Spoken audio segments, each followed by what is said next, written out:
What's up, everybody? Peace. Just heads up, there may be some strong language in this episode. Ooh. Some bad words. I identified in a funny way with Spider-Man because he had brown hair like me, so I thought he was Puerto Rican. Everybody that had brown hair when I was growing up, I thought was Puerto Rican. You know?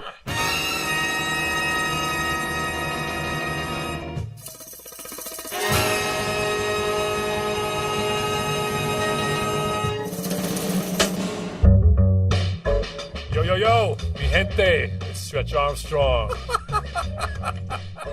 Qué bueno. Y me llamo Bobbito Garcia, a.k.a. Cool Bob Love, a.k.a. Tito Frio Amor. Welcome. He wasn't ready for that. Right? Welcome to What's Good. Tito Frio Amor. Hey, come you on. don't talk yet. This is Silence his NPR. mic, please. This is NPR. You're stepping over boundaries here. Today we are talking with a friend, a homeboy, a seriously talented graphic novelist, Edgardo Miranda-Rodriguez. Boricua from New York, or if you don't know what that means, Puerto Rico from New York. Wrote for Marvel and DC before creating the popular graphic novel series called La Borinqueña. Yeah, La Borinqueña is a fierce, environmentally conscious superhero who uses her superpowers to help her people, which is actually a lot like Edgardo. He put together a comics anthology called Reconstruction. 100% of the proceeds go to rebuilding Puerto Rico in the aftermath of Hurricanes Irma and Maria, which devastated the island last year. He blends art and activism in a really cool way, and he's here with us today. Stay tuned. We'll be right back with Edgardo Miranda-Rodriguez. We'd like to say a quick thank you and share a message from one of our sponsors, Sony Music Latin, presenting Grammy Award-winning artist Ile, a Puerto Rican singer and composer known for her work with Calle 13. Her debut album, Inevitable, garnered her a Best New Artist nomination at the Latin Grammys. It also won the award for the Best Latin Rock, Urban, or Alternative Album at the 60th Annual Grammy Awards. Her new single and video, titled Odio, is available everywhere now. Some things were meant for each other, fries and milkshakes, selfies and duckface. And now, what's good with Stretch and Bobbito and Spotify? Yes, the same app that has millions of songs now also has thousands of podcasts. On Spotify, you can listen to all your favorite shows and discover new ones. To subscribe to ours, search for What's Good with Stretch and Bobbito, tap follow, and get every new episode delivered to you. Podcasts on Spotify. They're streaming right now. And now. And we are back, joined in the studio with graphic novelist Edgardo Miranda-Rodriguez. Welcome to What's Good, my man. That's you. You need a script? Here. Take two, Edgardo. Welcome to the show. Line, Michelle, line. What's up? Everything is very well. I'm very happy to be here with family. It's a very surreal moment. Growing up with you guys, I've known Bob for like 29 years when I was a freshman at Colgate. But it's something beautiful to actually be able to share this, share the work I'm doing with actual family and such, with history. I mean, you know, we know you dearly, but for our audience, how would you self-describe who Edgardo Miranda-Rodriguez is in 2018? I look at myself as a culmination of many things. First and foremost, I see myself as a father and a husband. I'm raising two boys in Brooklyn with my wife. My oldest son, Kian, has autism and has never held him back. And I've learned to become an advocate and an activist for his life based on my experience as a younger activist. I think the 20 plus years of living in New York City as a culture warrior has taught me to be where I am in my career now. I've been working for myself for close to 20 years, running my own design studio, Somos Arte. But prior to that, I was an activist working with El Puente, the National Congress Puerto Rican Rights, being mentored by Iris Morales, the late Richie Perez, many activists who are known for their work, particularly in the Puerto Rican community around police brutality, around fair housing. And it's kind of like a long title to fit on a business card, you know what I mean? But I just see myself as an activist that really is engaging a larger audience through the arts. Ed, you just referred to yourself as a cultural warrior, but you've also been described as an artivist. That's a weird word. Yeah. I've never heard that before. I've heard that. I've heard many people call me an artivist and such. I like to actually use terminology that kind of like can appeal to a larger audience, because oftentimes artivist is such a very niche kind of like adjective. But I definitely consider myself one that actually does bring in the arts with my advocacy, because I see it as a real tool to engage. And it's what really woke up my consciousness. When I was a high school student, it was actually like Lil Stevie from the E Street Band when he pulled together the Sun City initiative, which was everyone from Ruben Blades to Run DMC to Curtis Blow, Africa Mabata, U2, and they created a whole movement to boycott South Africa.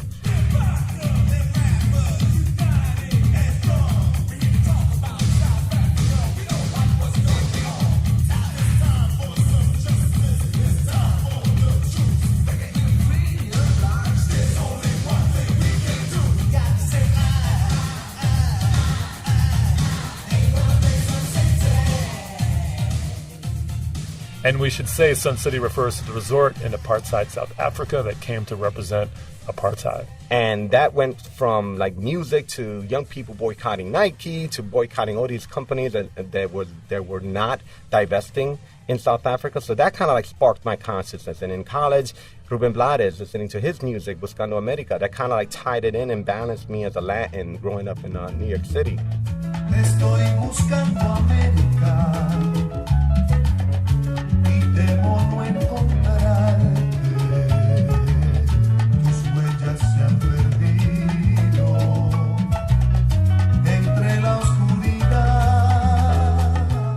So that was kind of like the foundation that made it easy for me to say, I think this is a perfect opportunity for me to do my part and do it in the way that I can, because I'm a nerd. I've always read and collected comics.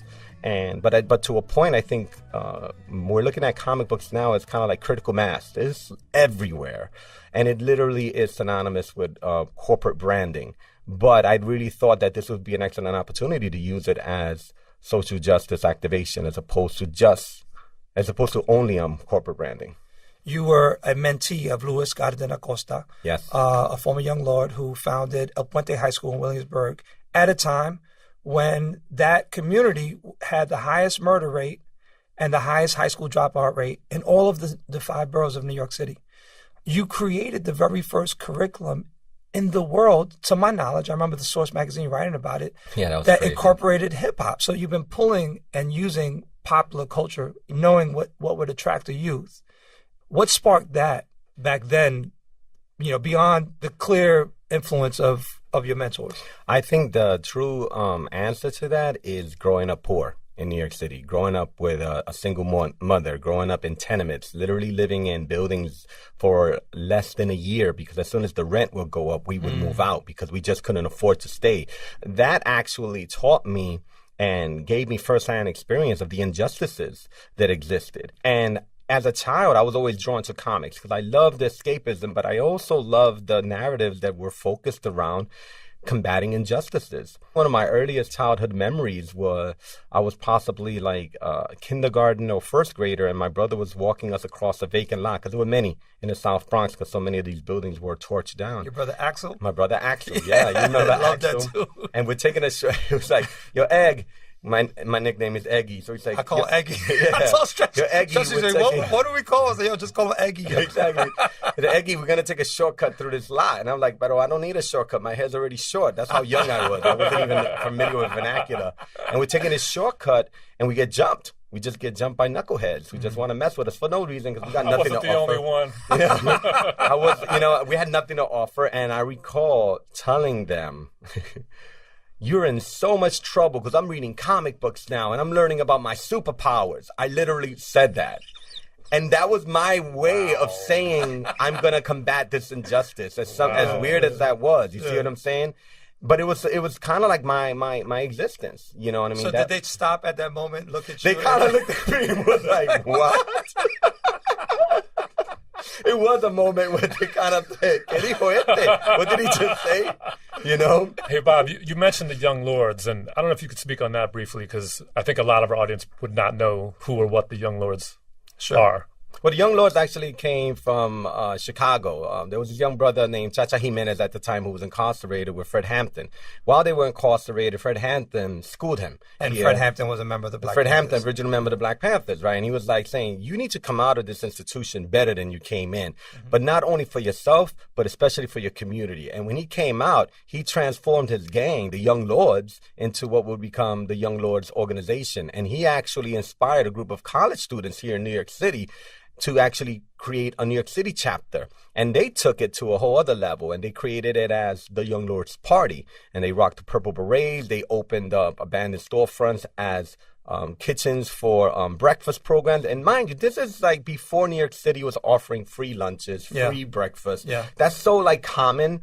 But there was an era in New York City where if you were poor, you just didn't have any food to go to school with, and you didn't have any food when you came home. And the Young Lords stepped in and created these programs that they also didn't just provide food, they provided clothing, they provided programs where they were literally decolonizing minds to help young people and families understand what their rights were. And they were doing this from 1969 into the early 1970s. And they're very, very progressive. They stood for gay rights, they stood for women's rights. They're very, very historically progressive with Puerto Ricans. I call them the original Avengers.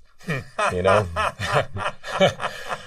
You mentioned your early love affair with comics as a kid, which may or may not have gotten you out of getting stomped out.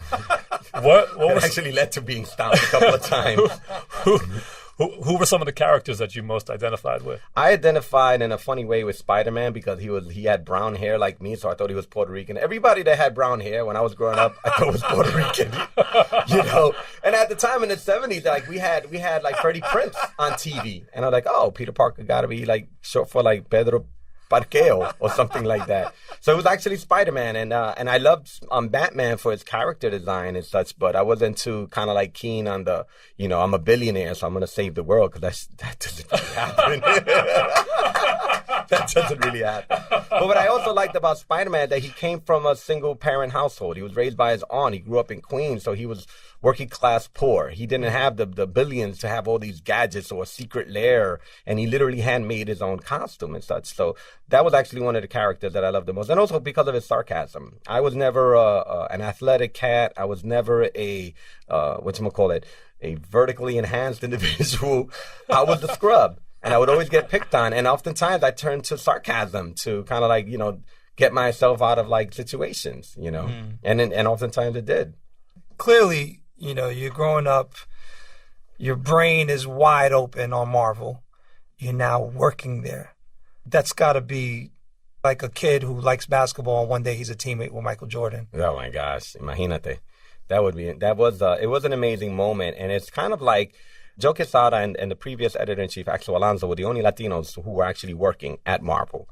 And the first, two Latinos back-to-back, they were editor-in-chief at Marvel. So an idea I came up with about 10 years ago was to actually curate an exhibition, which at that point had never been done. And I just found that like remarkable. Like, why would no one actually curate an exhibition of comic book art? That's crazy. And I curated Joe Quesada's first solo art show, Santarians, the art of Joe Quesada. And I recall him telling me, I've never had my work in an art show. I've had like maybe one or two pieces, but never a whole exhibition about my actual career.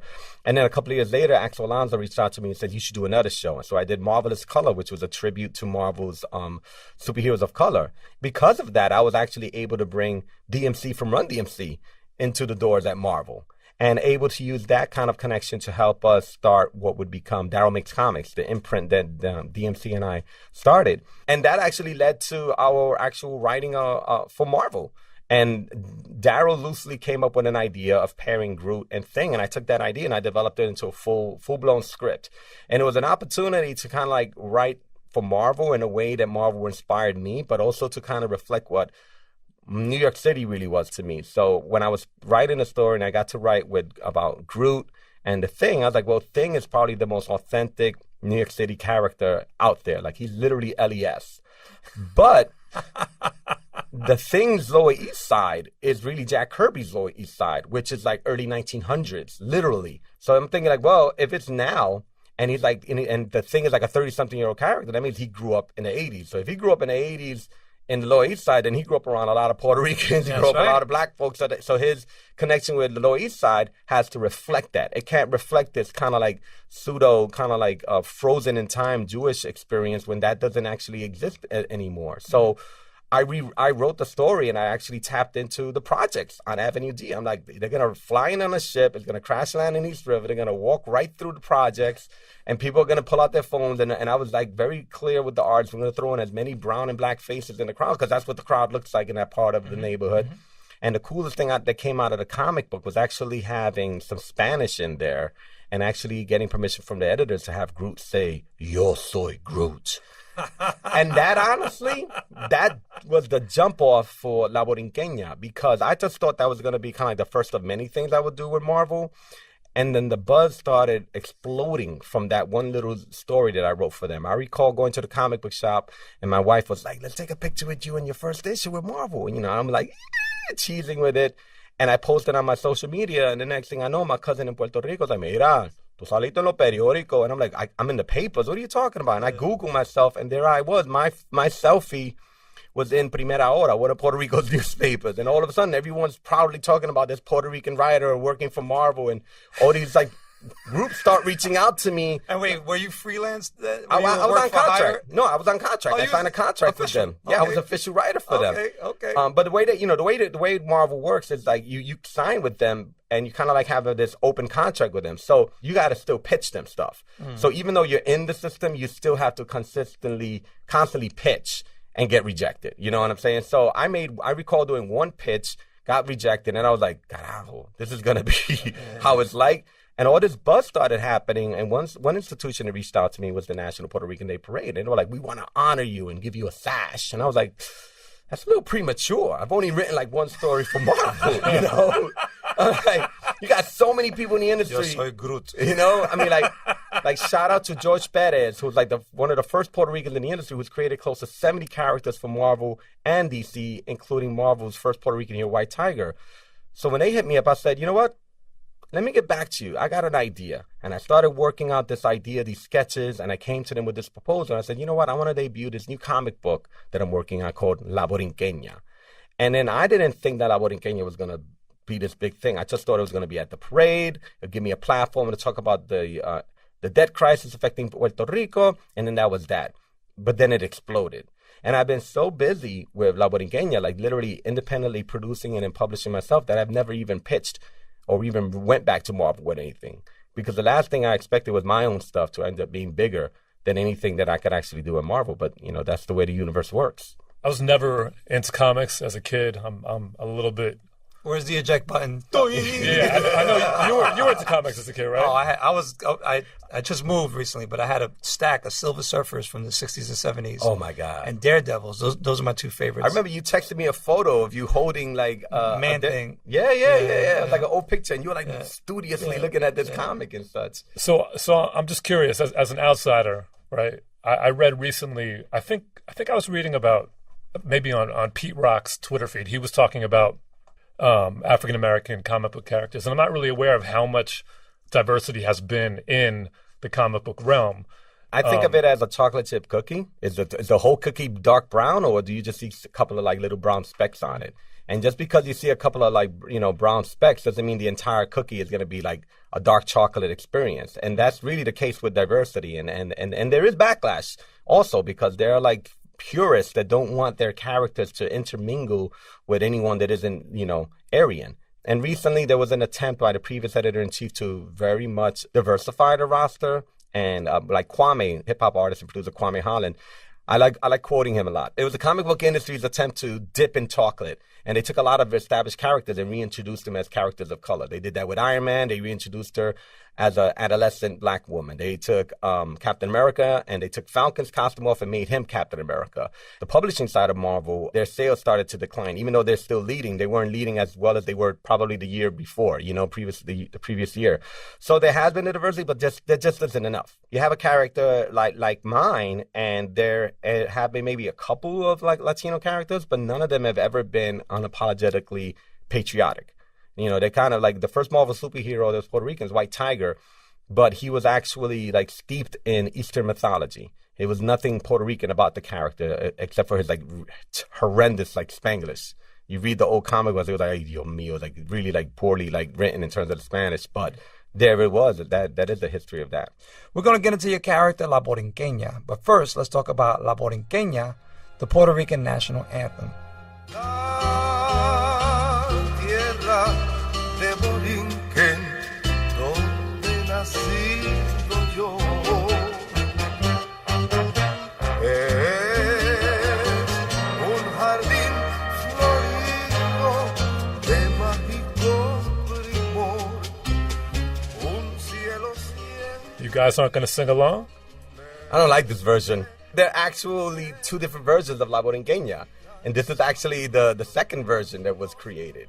The original version was actually written by Lola Rodriguez de Tio, a woman, and the second version was written by a Spaniard that was commissioned to rewrite. Oh, so the different original lyrics. version. Completely wow. different and lyrics. What's the consensus? Which one is the one that gets... Well, there's a gets history to sung? that. Like 70 years ago, literally to this year, there was the U.S. gag law was introduced to Puerto Rico, which literally outlawed the Puerto Rican flag. And prior to that, the Puerto Rican flag was actually created in New York City in 1895 by a group of Puerto Ricans living here in Chelsea in exile. So they got together with a bunch of other... in solidarity with Cubans. That's exactly. They were meeting with Cubans who were also living here in exile. Guys are That's giving why me the two goosebumps. flags... And that's why the two flags are so similar. There's actually the same poet, Lola Rodriguez de Tio, that wrote the original lyrics to La Borinqueña, also wrote a poem saying that Cuba y Puerto Rico son dos alas del mismo pájaro, paloma, right?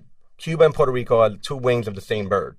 And the original anthem of Puerto Rico had lyrics that were very revolutionary. They were very much about liberty. They were very much about fighting for what's yours. And then this new anthem is introduced, which is pretty much saying, wow, Christopher Columbus is so awesome for discovering us. And look how beautiful these beaches are. It was a completely different song. And what happens is we're indoctrinated with this song. I remember as a child in New York City, that was one of the songs. It was the national anthem, Lift Every Voice and Sing, and La Borinqueña, that second version. And I thought that was the only version. And when I learned this history, I was like, oh my gosh, that is crazy. There's a really great singer named Danny Rivera. He actually sang a different version of La Borinqueña, and he sings the original version, which is Despierta borinqueño que han dado la señal, despierta de ese sueño que es hora de luchar. A este llamal patriótico, no arde tu corazón, ven, no será simpático el ruido del cañón, nosotros queremos la libertad, nuestro machete nos la dará, vámonos borinqueño, vámonos ya, que nos espera ansiosa la libertad. La libertad, la libertad. Now, refrain from the high note at the end because I don't want to crack.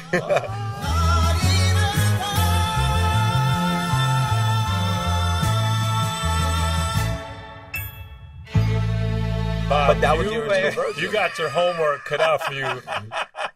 Seriously. I want to hear you do that by this time next year. I'll do the hip-hop version of that.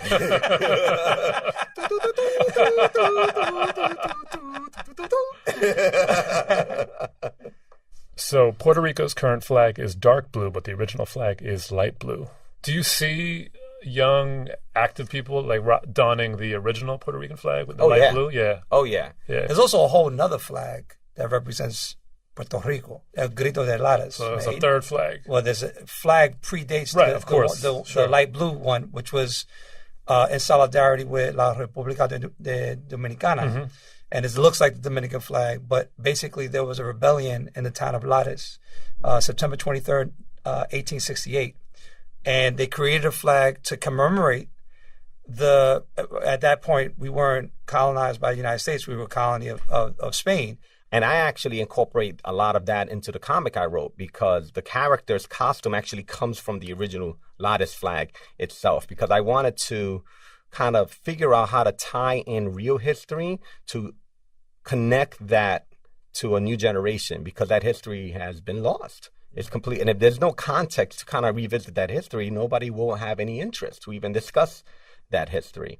And that's really why a lot of the work I do goes into the books, and it's really kind of like it's a lot of visual representation of historical moments and a narrative that it has kind of like a contemporary feel and swing to it by bringing in a younger character who's literally like more than half my age. You know, Marisol Rios de la Luz, my character, is a great choice on the stereotypical super long ass name of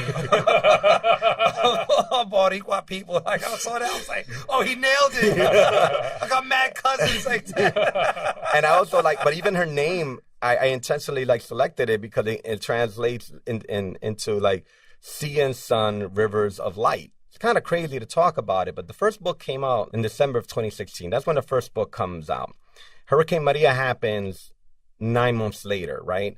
But the first book ends with her just getting her powers, and then the island is hit with a massive tropical storm that leaves it in a blackout. And she flies across the island to help people in Aguadilla when the storm is first hitting.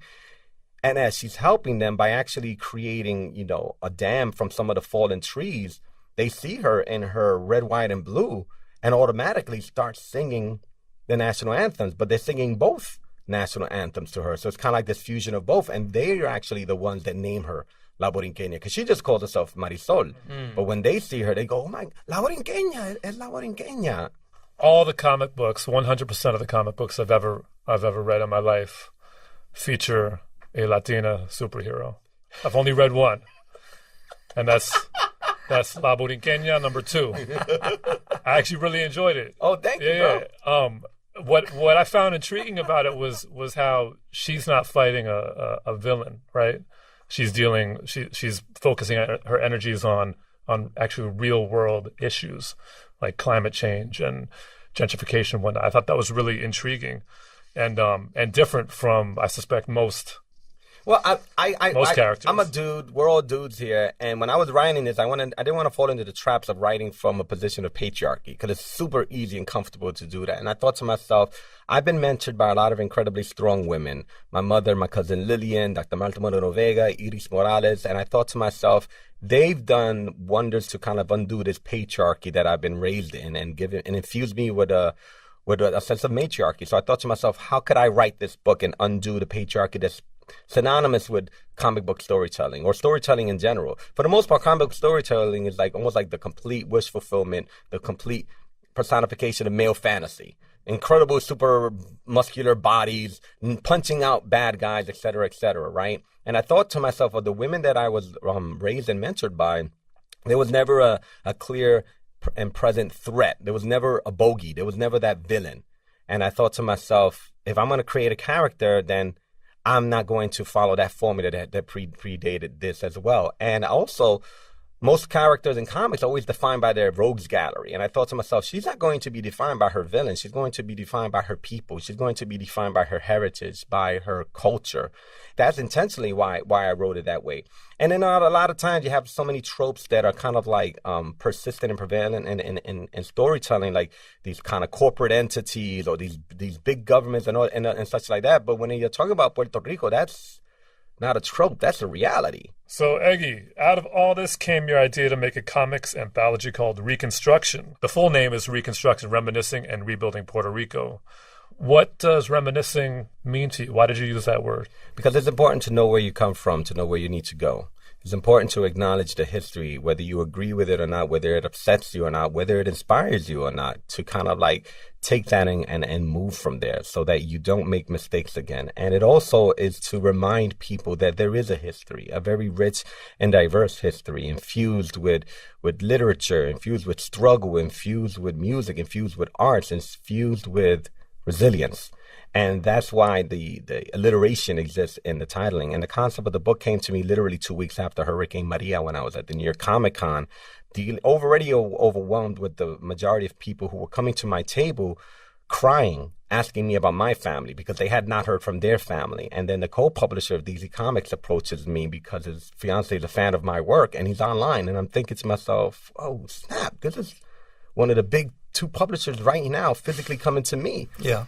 And he's looking through my book and he's telling me, wow, this looks really beautiful, really, really great.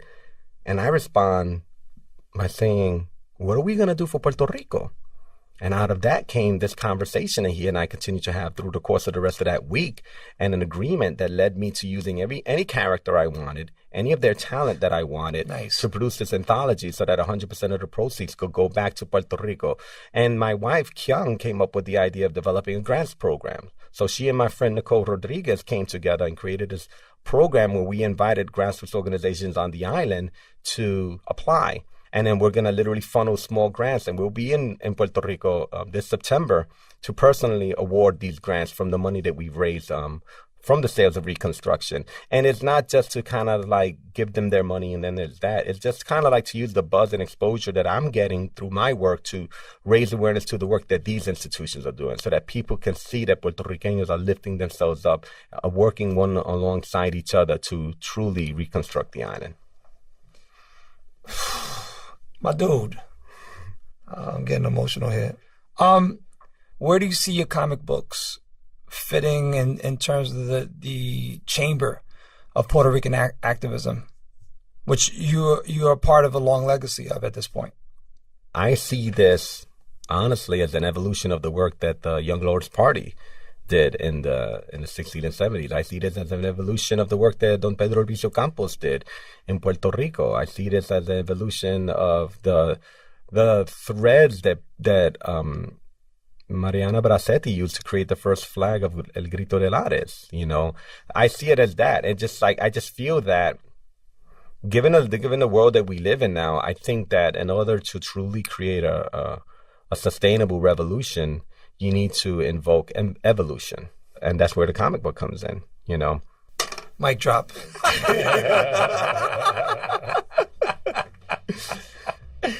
Well, I think it's time for the impression session. Let's go for a quick break. Why don't you grab some water and we'll come right back. Support for this NPR podcast and the following message comes from Babbel, a language program that quickly teaches real-life conversations in a new language. Choose from Spanish, French, Italian, German, and more.